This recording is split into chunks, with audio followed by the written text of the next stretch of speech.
আজ আমি নিজের হাতেই খাসির মাংস রান্না করলাম। বেশ অনেক দিন ধরেই ভাবছিলাম আমি খাসির মাংস রান্না করব আর তার রেসিপিটা তোমাদের সঙ্গে শেয়ার করব।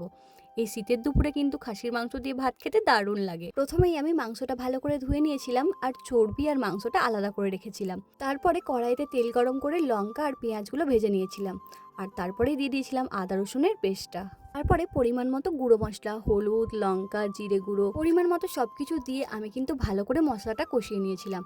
তারপরে এখানে মাংসটা দিয়ে দিয়েছিলাম আর তারপরেই আমি দিয়ে দিয়েছিলাম নুন। নুনটা শেষে দিয়েছিলাম কারণ জল বেরিয়ে মাংসটা কিন্তু আস্তে আস্তে সেদ্ধ হয়ে যাবে। এখন কিন্তু এটাকে ঢাকার চাপা দিয়ে বেশ অনেকক্ষণ ধরে কষিয়ে নিতে হবে, তাহলেই কিন্তু মাংসের টেস্টটা বাড়বে। আর যখন দেখবো যে মাংস থেকে হালকা হালকা তেল ছেড়ে এসেছে, এখন দেখতেই পাচ্ছ তেল ছেড়ে এসেছে, তখন কিন্তু আমি চর্বিটা দিয়ে দেবো। দেখতে পাচ্ছ চর্বিটা দিয়ে দিলাম। চর্বি শেষে কিন্তু আমি আলু দিয়ে দিয়েছিলাম। আলুটা কিন্তু আমি আগে থেকেই ভেজে রেখেছিলাম। আর দেখতে পাচ্ছ এখন কিন্তু আমি আলুটাও দিয়ে দিয়েছিলাম আর পরিমাণ মতো জল দিয়ে আমি কিন্তু এটাকে ভালো করে সেদ্ধ করে নেবো। ব্যাস, তাহলেই রেডি মাটন।